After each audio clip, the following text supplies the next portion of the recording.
This is TouchdownAlabama.net, the Southeastern Gridiron reporter Stephen Smith, live from the beautiful Winfrey Hotel in Hoover, Alabama, climaxing day 3 of SEC Media Days. Today we see teams from Alabama, Tennessee, Ole Miss, and Georgia all being interviewed, players being interviewed, coaches being interviewed about the anticipation and what they expect to happen in the SEC this season. But let me stop talking and let's get to the action that's being taking place right now.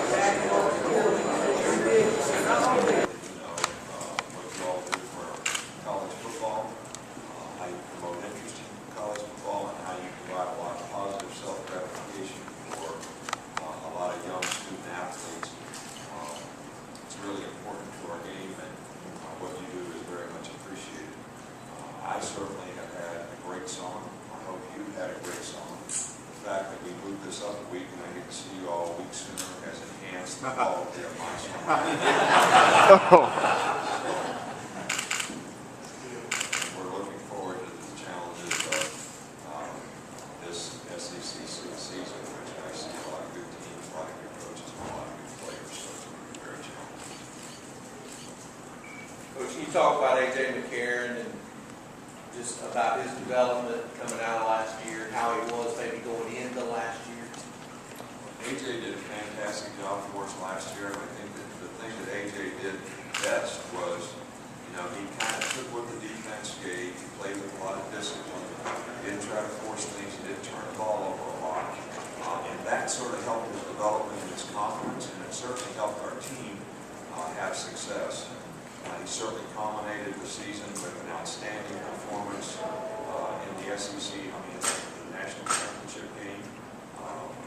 And he has continued to improve and show good leadership for this team coming up in 2012. And I think that the fact that we have a pretty good offensive line coming back and an experienced quarterback, may enhance the development of the rest of our offensive team.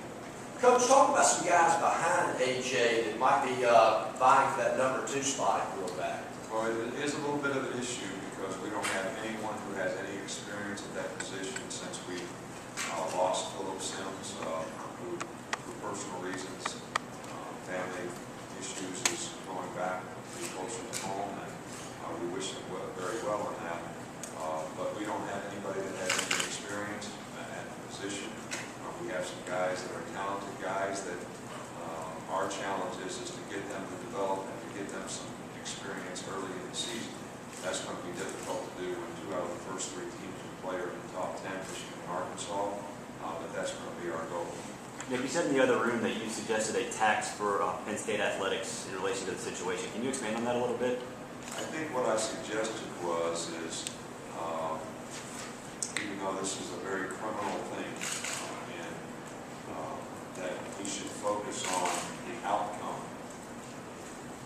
I do this a lot with players that have issues and problems, is rather than focus on punishment, focus on the outcome that might be a win-win and be helpful to everyone.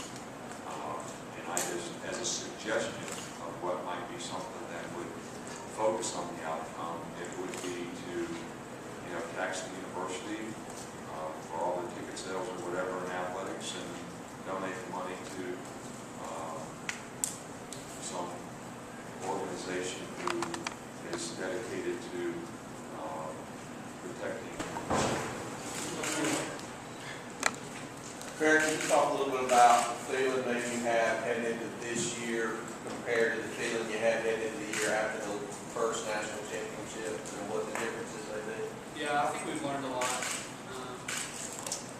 That 2010 year, which we hear about a lot, obviously. I think Coach Saban really was preaching us to not have to play the season. And, we do it. We talked about it a lot, but the leaders didn't really buy into it and filter down to the interview. And that's what we've really been focusing on this year is for the leaders to take ownership of that, to take ownership of not being complacent, and to filter that down to the younger guys, and to remind them that we don't just win at Alabama by showing up in this beautiful crimson jersey. We win by hard work. That's something that they have to learn, and we're trying our best to teach them. Barry, do you feel the roles could be reversed a little bit this year with some younger guys on defense, and maybe the offense will have to come out of the gate quickly? Yeah, that's kind of the way it's been seen lately, is that we go back and forth with that. But, I think we have more leaders on defense than we did in 2010. We have a few guys in each position who are very experienced. And I feel really confident that the young guys will step up and fill the voids. And certainly on offense, we do have a lot of experience. We feel good about our offensive line. And obviously have AJ come back. And anytime you return 4 starters, on a good offensive line, that's a good feeling. Role as wide receiver changed with Malcolm Mitchell moved to defense. It really hasn't changed at all. My job is to be as consistent as possible. And, when Malcolm was over there, I feel like we made each other's jobs real easy. It was kind of like a pick your poison kind of deal. So, job hasn't changed. I feel like we got great receivers. And Michael Bennett, Marlon Brown, Tevin Root, Christian Conley, Justin Scott Wesley, Reverend Gow. I feel like we got guys that can get the job done and pick up the slack where Malcolm jumped on. As far as there's been a lot of issues off the field, a lot of distractions. How as a team you guys come together and really try to focus your attention towards the upcoming season? Well, we just got to keep the main thing. And everybody sees that. Everybody sees that you can't dwell on mistakes that guys have made. And those guys that have made mistakes are just trying to get back right and show the Bulldog Nation that they're ready to roll.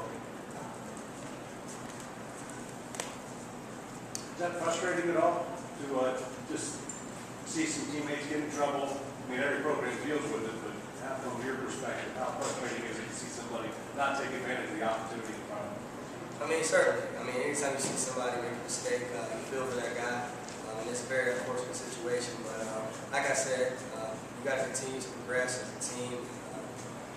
Maybe help that guy. This is TouchdownAlabama.net and Southeastern Gridiron reporter Stephen Smith coming to you live from the beautiful Winfrey Hotel inside of Hoover, Alabama, as we climax day 3 of SEC Media Days. We've seen speeches from Barry Jones and Nick Saban to Mark Richt and to Maurice King from the Georgia Bulldogs. We've had anticipating and as much as excitement as one can handle.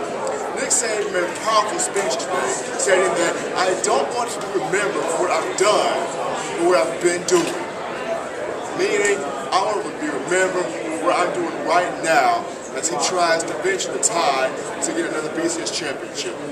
As far as Tennessee goes, they're trying to get the program back on track with Coach Derek Dooley and quarterback Tyler Bray. As for Georgia and Ole Miss, they're just trying to keep their defense contained, their offenses as powerful as they can, and trying to compete well in the SEC. But for all this here, TouchdownAlabama.net and Southeastern Gridiron, this is reporter Stephen Smith coming to you live from the Winfrey Hotel in Hoover, climax of day 3 of SEC Media. And remember, this is the Southeastern Conference. This is free.